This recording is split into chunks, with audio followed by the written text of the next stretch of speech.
this is the market I'm born for. The crazier it gets out there, the more I start salivating because, like, shoot, man, this is where what I know how to do, because there's going to be so much need for solutions. Sellers are in their head, prices 2022. Buyers are like, hey, it's 2007. Everything's about ready to crash. We got to learn as sellers how to sell and get our price instead of sitting on the market competing with the 10 other listings on your block. What are you going to do?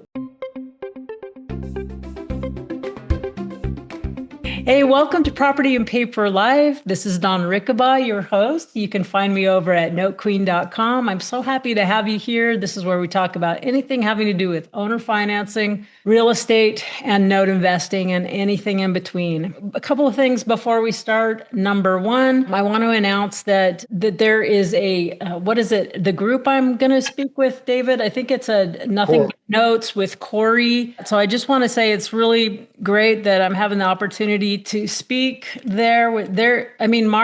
Marco is awesome. Bill, they're running a really great operation over there. And it's just seems like, there's so much value that's happening there. So I'm going to put the link in the chat so that for anyone who hasn't signed up, and I think, David, you're part of that group, right? No, I'm not, but I know about what's coming up. Oh, I thought you followed that, but I think it's really reasonable. It's an online real estate investment club, and it's not that expensive, a lot of value. And then once a month, they have guest speakers, but I think they meet every week to talk just about notes. If you just only want to know the notes, but they have a whole gamut of information. So I think it's one of the larger, if I'm not mistaken, online virtual real estate investment clubs, probably in person too, if you're local. But anyway, just a shout out to them and to Marco, doing really great things. I really enjoy them. And then the other thing, well, we'll get at that in a minute. So the first thing I was going to say, and if anyone has, please let me know if you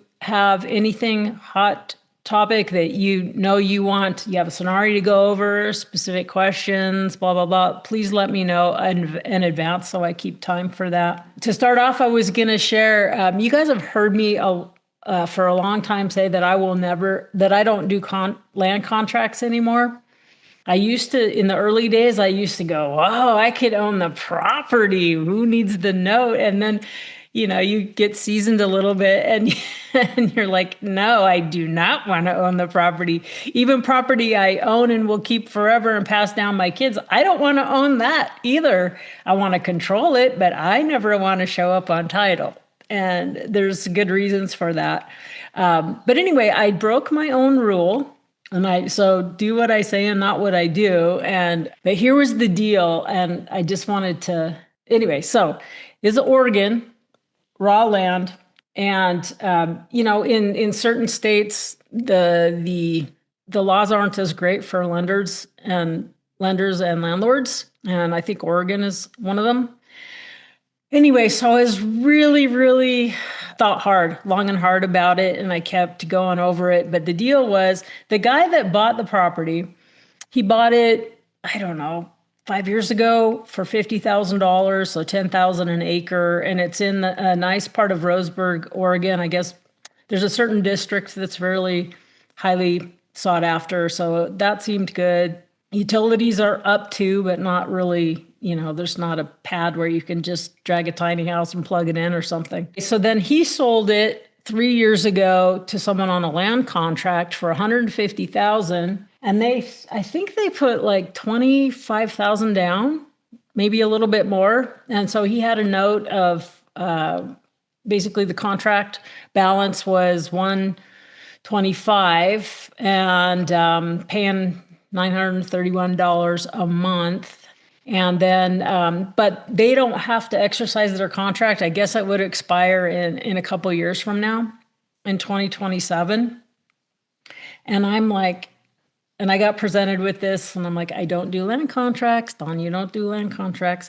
Because if I have to foreclose, I know they're not living on their primary residence, but theoretically, they could turn it in. And if they were, drag a trailer over there and live on there could be all this dicey stuff that you don't want to deal with that. But anyway, sometimes when a deal comes across your desk, it just drops in your gut And like I can get a bunch of them but it's like the address or something. It just drops in your gut and you feel like it belongs to you. And other ones that even seem better, you just don't get that feeling. So it's more about, well, if I get my price, my terms, everything else, but some just go, no, this one's for me. And this one was. Ended up, long and short of it, ended up buying, basically he got his money back out. I think all in with closing costs, I was at 53,000 on, so it was a steep discount for this guy, but he needed out. He was desperate. And I looked at the borrowers and their credits. I mean, they maxed out on all their credit cards, not terrible credit scores, but I knew and I could tell that they're renting, they're living paycheck to paycheck. And I'm going, I don't know what you're doing, Don. I just got a letter in the mail from, Inspira, and they said, we got this thing. Anyway, they're just surrendering the property. They paid. And then instead of paying this month, they just went in, they signed and notarized a recordable document just saying, we give up, you have it, you keep everything. We just want out. We don't want, so I threw it on the flat fee MLS, like ready to go. I'm just going to sell this thing. And so it may, or I don't know what's happening in the market exactly, but let's just say I sold it for, maybe it's not worth 150, but what if I sold it for 110 or 100, still doing okay on that. And so I was just really pleasantly surprised that once in a while, you don't have to go through the big fight with people. Once in a while, it's like, those kind of sort of happy things happen. But anyways, now it's just a matter of like, I didn't have to do anything. I've got the recordable document. I can just throw it on the market. I'll find out with feedback, if I have a reasonable price on it or not. But I'm kind of happy about that. It's a good time for another infusion of cash back into my account. Anyway, so that's news from the realm. And I have other blah blahs. And anybody else? I know, David, we were talking earlier, and I'll probably splice some of that conversation back in on the recording because it was really good, about your springing idea. Springing guarantee. Springing guarantee. I just learned a new term. What's that? It's called a springing guarantee. I don't know what that is.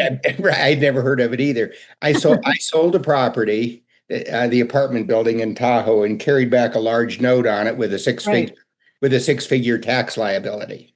Yeah. Little did I know that the guy I sold it to was an apartment flipper. He would literally buy properties in the 10 to 15 to 20 unit range, totally gut them, totally redo them, flip them, and move on to the next one. I'd say a year and a half into the note, he sold the property. The buyer would not assume the loan, even though it was a 7% loan on an apartment building. We agreed that I would move it to another property he had. Yeah, I remember that. Okay, right. Okay. Well, that note is now on journey number 6 in 6 years. But the interesting thing is there have been a couple times that they've been very short notice sales, and there was literally not enough time to do the paperwork to get it moved to the next one. We developed enough relationship and trust that I would accept from him a personal guarantee on the note while it was unsecured. We're now at the third time that we're moving it with about a 1 week unsecured status. And so each time he would do a personal guarantee.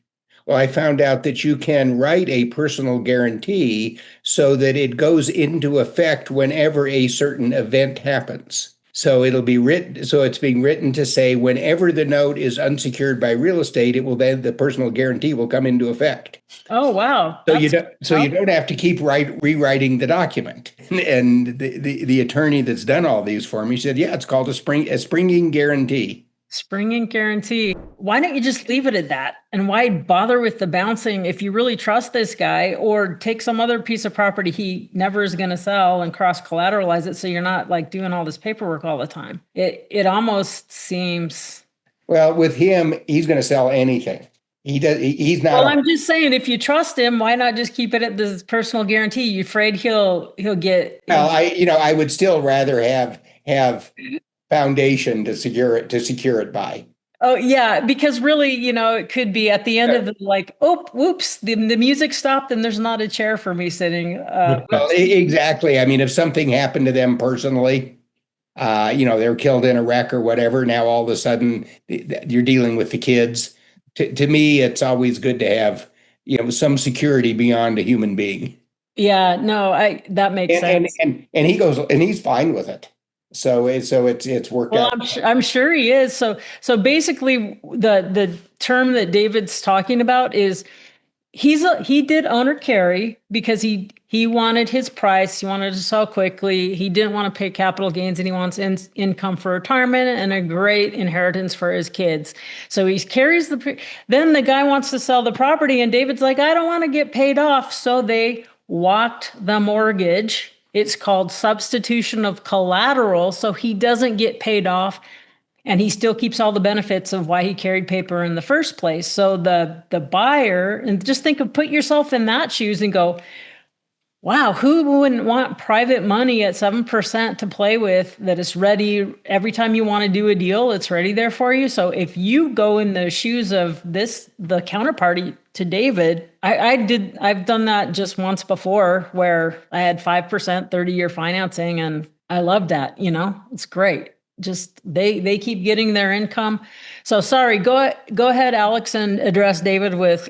Actually, I think you just explained it. I was trying to figure out, I guess David's holding the note on a property that keeps getting flipped and wants to keep the note on that property. Is that correct? Not on that property. Yeah, I sold a small apartment building. I took 60% of it in cash that I 1031'd, and the other 40% was basically a $750,000 first. Gotcha. And then when he sold that building, the buyer did not want to assume that loan, and I did not want to get paid off. So because my tax liability on that 750 is $250,000. So what's the next step? So my guy just acquired another building with the proceeds, and we moved my note to that other building. Oh, okay. Yeah. That makes sense. Yeah. So, but what I have done, and just out of an abundance of caution, is I've always kept the original note intact. It isn't like we created a new note and deed of trust on a new building. One never knows how the IRS thinks, or if they do.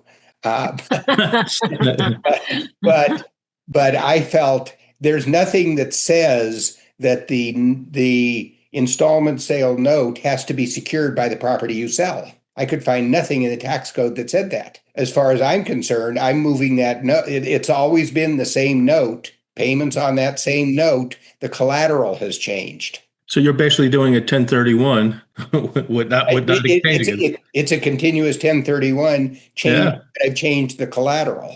That's pretty cool. Yeah, but the interesting thing is the title companies, at least in California, would not accept it.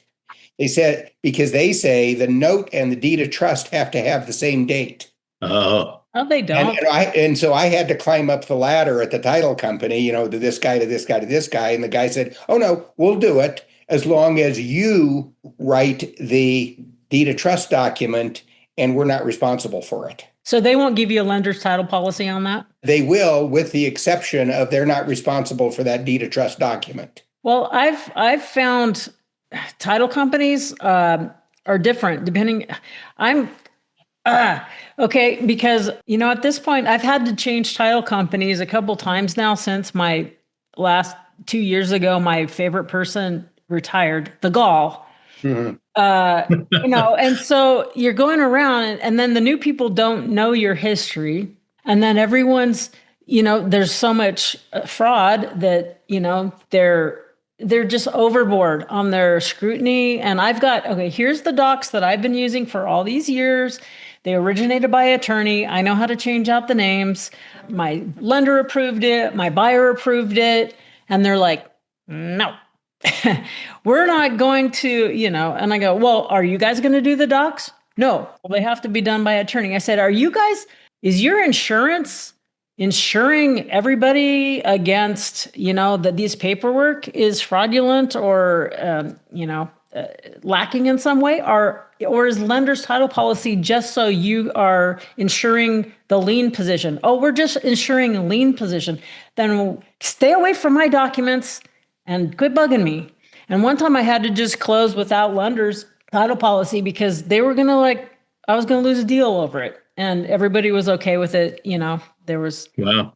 I'm surprised your I don't attorney. know. I'm frustrated. I'm really frustrated with title companies. How picky they are. I was assigning a note out of Inspira or out of Pacific Premier Trust, which was the subsequent to Pensco. And stay away from Pacific Premier Trust. They're way too anal. But anyway, they wrote the assignment to the third party, then notarized it, and the recorder rejected it because Colorado had been abbreviated. It was so I have to send it back, start, to get a new assignment. They're scrutinized, especially in California, but I think everywhere they're looking closer. Yeah, but my thing is, I didn't hire you as my attorney. The buyers didn't hire you. The lenders didn't hire you. You're only insuring lien position. Mm-hmm. So who cares? You want me to sign an extra affidavit? Fine, send it over. It's just so annoying. And 2 times, I'm looking for another new title company again because they've almost cost me 2 deals this year alone. Because timing is of the essence. Sometimes you just gotta get it closed, or it's gonna fall apart. Are you gonna lose it, or all that stuff? So, is there anyone else that has comments, things to share, questions? Yeah, you and I both don't want to deal with land contracts. I've been involved now with Joanna Lilly and another person. We've acquired 3 contracts from Charlie Harrison. He buys properties, splits them into 5, sells them for $500 down, carries 12%, 8-year amortized notes. Yeah, and then when they're seasoned 2 years and have some serious skin in the game, he then sells the notes at face value. And we bought 3 of them under the condition that he convert them to deeds of trust. Yeah. And all 3 of them have converted. And so we've got three Texas notes instead of 3 Texas land contracts. Yeah, that's what I normally do. That's what I think is the smartest thing to do. Just to change the subject a little bit, I don't know if you recall, Dawn, the last time we spoke, I was working on a pretty good deal. Yeah.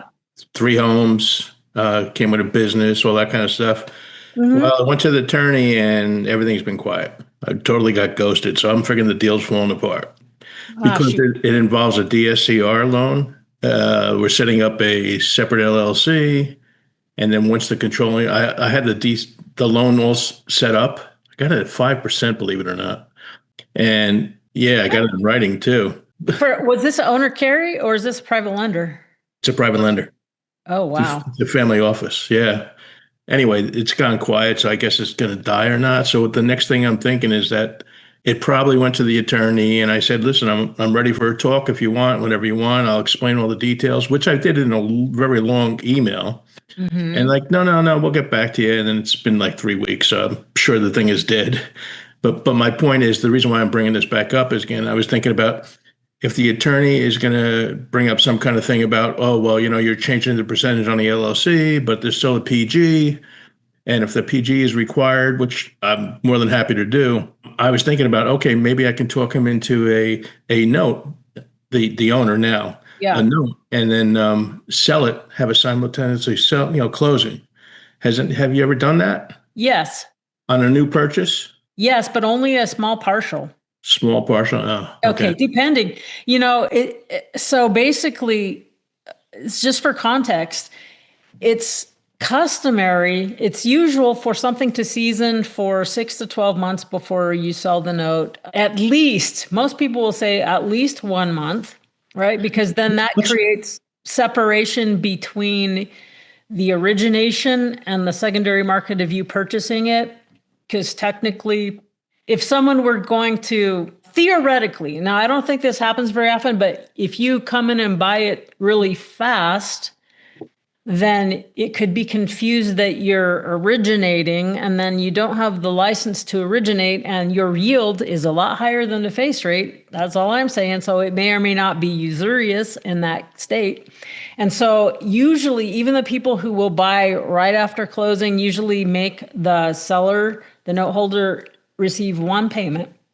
Sometimes I break that rule too, because it makes sense. And it's a very small partial. So you got a note, but I mean, I'm going to show you why, maybe if I can find my calculator. So let's pretend and let's see why with the numbers, why what you're thinking won't work probably, but how it could work. Is that fair enough? Let's pretend, Alex, on your deal. What are the numbers? What's your purchase price? It's 3 properties, all going to be put onto one continuous LLC, which would be $2 million. Okay, what's your down payment? Well, see, that's the difference here. I'm actually, I was getting 85% of $2 million. So it's 1.7? Okay, so 2 million is the purchase price, and you're putting 15% down. Right. So the note amount is 85. Okay, so now we have that, and you put in a 5% because that's great for you. Now, this could be great for the seller too, depending on what their needs and situations are. Well, here's the deal with that. I'm sorry to interrupt, but here's the deal with that. So we're becoming partners in this business. So I was taking 51% of the business, but that LLC that was holding this, obviously when he gets the money, instead of us being equal partners, whatever percentage of that, which would be 85%, would go to him, and then I would get the control of the LLC, basically leaving him 15%, which would be the down payment. Okay, so basically this is a complex thing, and I couldn't follow all of that. But what Okay. I'm hearing is there's no hard cash down payment out of your pocket. No, there is, but there isn't. But okay, I understand there's other ways to create value besides cash. I'm all about that. Right. No problem with that.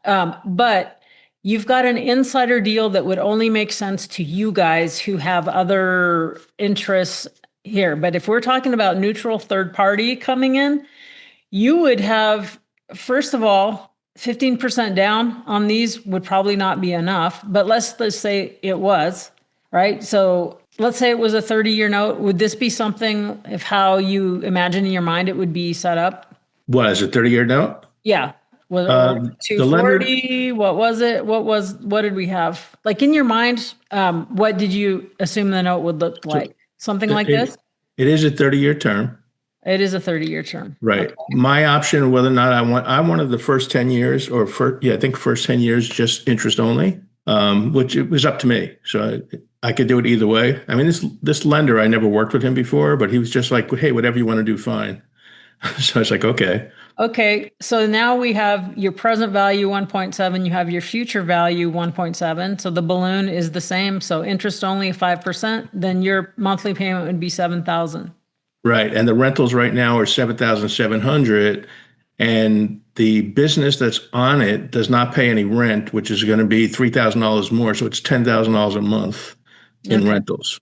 Okay, but that all sounds really great and really creative, but I want to illustrate a point so that you walk away with clarity on what's marketable in the arm's length, right? Arm's length. So if you're coming in and say, let's create this note and then we'll just sell it, right? And he can get all the cash or most of the cash.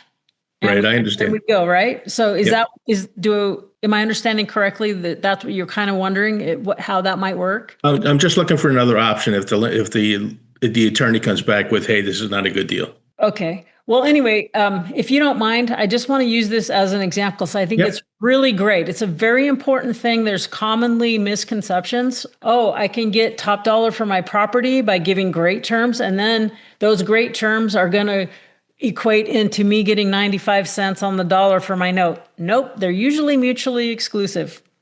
If you get, I didn't think I get 95. Yeah. Okay, well, anyway, even 90. Okay, so just put yourself in the shoes of the person who's looking to buy this note and the risk and the yield they'll need and the risk they're taking on.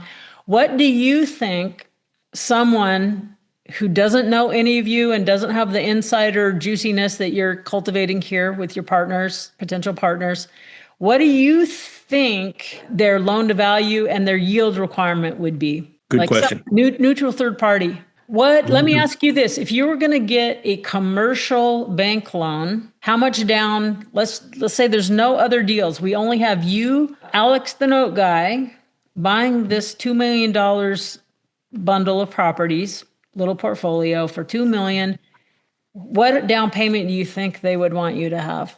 At least 30%. So then let's just go with that. So a lender is going to go $2 million. The most we want to be exposed is 70 cents on the dollar. Okay. So just by that underwriting alone, just maximum loan to value, investment to value, they only can bring 1.4 million to the table. And to do that, do you think they would be happy with 5%? They can almost get that in the T-bill. Oh, absolutely they can. Yeah. So do you think they would probably even need 10%? The 5% wouldn't apply here. That's what I was getting from the DSCR loan. If I'm going to try to, get a note and sell it, it's going to be more than 5%. You've got to attract them. So it's got to be at least 7, 8, and maybe. But you're the guy paying on the note. Okay. So that's a different thing. But let me just finish this thought. So, okay. If someone comes in and, pays 1.4, even if they would do this, we said 10-year note, 10-year balloon. Okay. So we'll shorten that up, right? So we've got someone, what would they want if they would do this deal? Okay. That's still low, right? Yeah, it's pretty good though. 7.5. Yeah. Yeah. For an investor, Dave, would you? I don't know for an investor. Right? I thought you were asking me if that's a good rate. It depends on if you're paying it or receiving it. Yeah, exactly. Yeah. Okay, Dave. Yeah. He needs his 10%. He's only going to pay 1.163, less than 1.2 million for this 1.7. So you can see divided by 177. People have the misconception that you can of what it would go. So basically 68%. Yeah, 68% of UPB, unpaid principal balance. So there's a huge 1/3% discount minimum on something like this is what I would say, unless you have some angel investor or something like that. But let's just for kicks and giggles recreate it because you're not going to be the one paying on the note. You're just going to sell it to, but if you sell the property to someone else, they're the owner instead of you. But what do I know? If I sell the note to somebody else, they're the owner. Is that what you said? Would you be the payer, the borrower on this note? Yes, the LLC will. Yes. Oh, okay. So now you said we have to be at 7 or 8%, right, to make it more viable in the secondary market? At least. Okay. So now, can you afford this payment though? 12,000? No. Okay. So now you have to make a choice.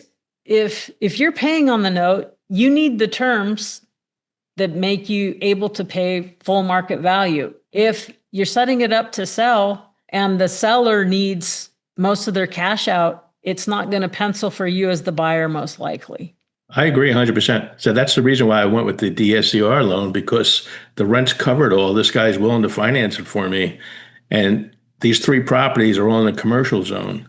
Okay, so what happened to that guy? He's an angel investor. You said he just disappeared? No. The seller has gone quiet on me.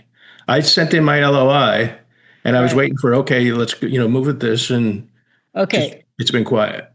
So what's the reason that this person would loan you 1.7 million at 5% over a long term? Because the property's in commercial zone and it's well worth it. There's single family home. So is he hoping that you'll default and he gets them? Is that the point? No, he's going to actually provide money for me. I'm going to turn them into 4 families, 4 families, and move the business out. And is he getting some equity participation? No, just the 15%. Okay, 15 or 5? 15. That's 5% is the interest rate, but he's getting 15%, down payment. Right. But you're saying this guy's willing to tie up 1.7 million long-term for only a 5% return, the end? Correct. You guys really good friends? No. Okay. This doesn't pencil. This is making my brain crunch, because this doesn't make sense to me. I have an angel investor and I know her reason for doing 5% loans in my community.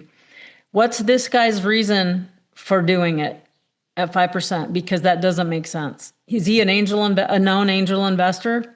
It's a family. It's a family. What do they call that? Trust that loan their own money. And so they should family office. Okay, well, they should, I mean, I'm sure they could make 7, 8, 9, 10, 11, 12% all day long lending their money. So why I, would they do I 5%? I don't know. I kept asking and asking and asking. He put it in writing because I said the same thing. I was like, "Are you sure this is 5%?" Yes. Okay, so all right, in my mind, because I'm jaded now, a little bit black-pilled, I'm going, he's hoping he ends up with this property. That's what I'm thinking. Possibly, but Yeah, because he's pro- like, oh, this doesn't look like, I don't know. I don't know. To me, there would need to be why. If there's not a reason, hey, here's our guidelines for our philanthropic message to the community, or, mission to the community. We do this sort of thing in these sorts of situations. Otherwise, there's something that doesn't quite make sense to me. But if you can get it, fine, just make sure. But then the seller went dark. So you just swinging back around. But thanks for letting me go through that exercise with you, because it's really valuable. So if this seller says, I'll carry the note, most sellers are going to want the 30% down. So what would that be? 600,000 down. 14, it's going to, unless there's motivation, and I'm not saying you can't get way below market terms. I've had a client of mine that he's bought like small rental, let's say 5 plexes, 10 plexes, and he's put 5% down and can have 3% financing fully amortized over 50 years, 50. Because the most important thing to that seller was getting their price and really, really long-term financing. Anyway, they don't care about the present value of the note. So I'm not saying amazing things, but just for neutral arm's length transaction parties, how someone will look at this. So even if you made this at 1.4, 8% note, amortized over 20 years, usually commercial doesn't go 30 years. And let's say you could afford that. From what I'm hearing, that wouldn't make sense. But even if you could, and what if there's someone who would buy that note, just pretend shortly after closing, usually they would need some seasoning, 3, 6, 12 months, 2 years, right, to do it. But if they would, I don't know, I would guess at least 12%. So basically the seller would get, for his $2 million, your 600,000 and $1 million here. So he would have to take 1.6 total for his property. Now, if he didn't have to sell it and could keep it, basically you could say, look, Mr. Seller, you're getting 600,000 down, and by the time I'm done paying you this 20-year note, you're going to have $2.8 million, right? You're going to make $1.4 million in interest over the term of this loan. So actually, Mr. Seller, I'm not paying you $2 million. I am paying you $3.4 million for your $2 million property if you'll let me make payments on it for a while. Okay. Well, the odd thing is, and I understand everything you said 100%. The odd thing is he did not want to hold any notes. So that's the reason why I went with the DSCR loan. Yeah. And if you can get that, that's amazing. But I just wanted to show you that. So, what would this note, the note for the seller, not to take any discount, to just walk away with cash, you'd probably have to put $1 million down, $500,000 at face rate of what someone would be willing. Let's see if they would even take that. Right. And maybe they'd take it at par, but you've got closing costs, broker fees maybe to put together. I don't know. So then you're pretty close, right? Then he could almost sell with almost no discount. Yeah. Anyway, I'm just, I probably wasn't really helpful to you personally in this situation. No, you just confirmed that it's not good for him to do this. His goal is to get as much cash out of this without paying taxes. So I was like, okay, we could just max out the loans on the property and change the percentage on the LLCs, and you got your money. Oh, just by taking on debt instead of a sale. How about a lease? Nice. I know. No, he needs money. Oh, I see. So he doesn't need money. That's the funny part. And these are undervalued properties, so they're probably a little bit more than $2 million. But again, they're in a commercial zone where I can get multifamily. Once I get that multifamily approved, they automatically go up in value. Okay. There's a lot of moving pieces and probably. Oh, yeah. So sorry if I couldn't quite get my head around every detail, but I think it brings up a great point for if I get I talked to a guy yesterday and I've been trying to buy his property. He didn't like my first offer a few months ago and he said, heck no. And then he called me again because now his tenant's going to be out at the end of the month. And he goes, well, you wanted a 30-year note. I said, I just asked, you wanted more than the property's worth, in my opinion. So I'm just trying to give you options to get your price. And in that case, I need 30-year financing on this, or I want it. It doesn't mean I have to have it. He goes, well, I just thought that was a joke. And I said, well, what about that didn't you like? The banks do 30-year loans all the time. So he goes, well, no one pays on a 30-year note. And I said, well, statistically speaking, yes, it would probably be sold or refinanced within 7 to 10 years. But you told me you don't need the money and it's just going to your daughter anyway. So anyway, I said, well, if we put in a 10-year balloon or a 5-year balloon, is that something? Well, maybe. I'm going to maybe just list it. Oh, you want to list it with the realtor? Didn't you tell me the roof needs to be replaced? You don't even know how the tenant left it yet? Anyway, so basically I said, hey, just don't cut. You were willing to consider payments in exchange for your price. If there's price and terms can always go up or down. And so who knows? I'll follow him up with him in a couple weeks when his tenant's out and see if, where he's at. Do you really want to list it? So here's another twist to that. You said something very interesting about his daughter. If you want to leave the money to his daughter, I think you said this is the same situation where he's got 2 daughters and a granddaughter. And I was like, okay, I tell you what happens if you die tomorrow? What happens? They get the money, right? He says, yes. I said, I tell you what, for that 30% down, I'll show you how to get that tax-free as well. I'll put out whole life insurance policies on them with cash value, and that you could take out every 3 years up to $300,000, and I'll pay the premiums then, which are pretty steep, actually, believe it or not, because they're paid up additions for included. And this way he gets $3 million, $2 million, $2 million, I'm sorry, all tax-free. He was on board with that. Yeah. Well, my little neurons are not quite making all the connections. It sounds like you have a lot of, great ideas. I'm pretty simple gal when it comes down to it. But yeah, I mean, there are so many different ways. Heck, pretty soon you can you can put your Bitcoin over on Aave and borrow against your own Bitcoin. And then the interest you earn on it pays the debt service. How about that? Anyway, there's a lot of. Yeah, I didn't mean to take up the whole session here, but it's great because we got to have something to chew on these calls, to make it interesting, and so that's fantastic. The point I wanted to make is just price and terms. That if you're the buyer on something, and I just finished the book that I've had coming soon for like 5 or 6 months.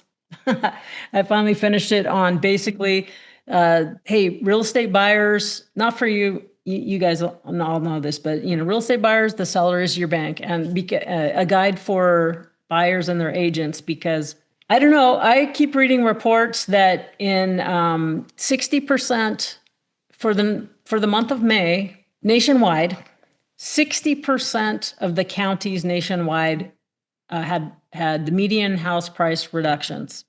Okay. And in some areas, prices are going down. I mean, I've expected depreciation for a while. I just don't see how the numbers make sense. So when I'm buying a property or I'm buying a note, I'm thinking in the back of my mind, I don't want to be caught catching a falling knife. So I've got to be smart with the price I pay for property and paper, or I got to get really great terms.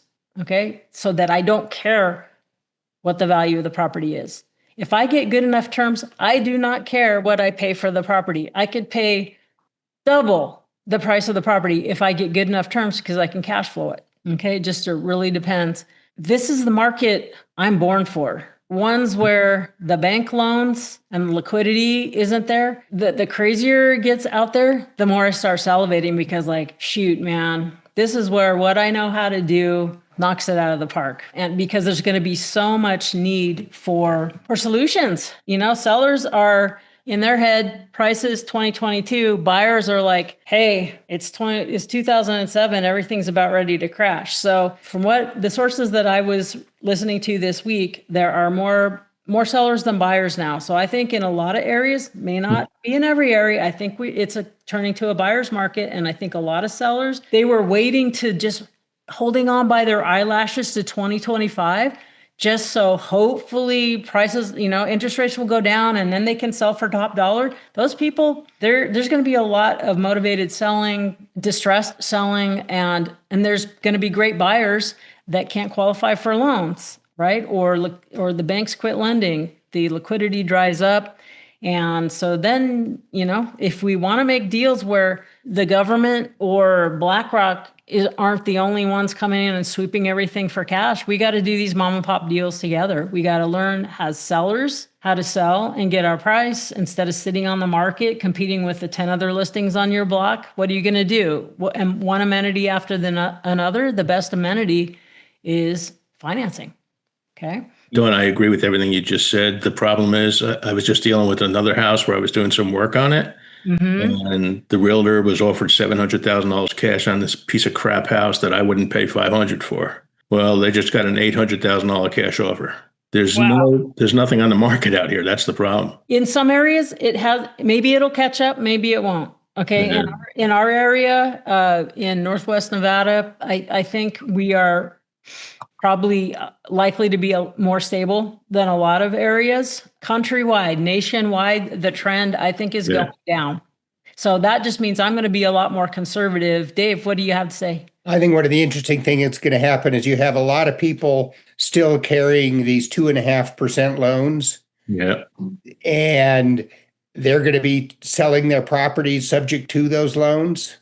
And those lenders are going to call those loans. People are going to wrap them and so on. And I think the banks are going to call them, if they catch them. Okay. And in that case, there's some more inventory flooding the market. We've got Airbnbs in a lot of places. They're like, oh, shoot. Falling apart. They were late to the party. We've got more. We don't have an inventory problem nationwide. Real estate is local. We know that. In general, I don't think we have an inventory problem at all. I think we have an affordability problem. I think it's wise. If I owned a bunch of rentals, I would take profits off the table. I would keep some and sell some cash, some 1031, maybe some owner carry. I wouldn't have all my eggs in one basket at this point in anything. All right. Well, thank you so much for being here on this lovely Flag Day. Well, probably our social medias and the news cycles are going crazy with stuff. We've just been having this really lovely chat. I appreciate you. Now just go out there and create financial solutions. Just one mom and pop to another. Take care. See you next time. Thanks again.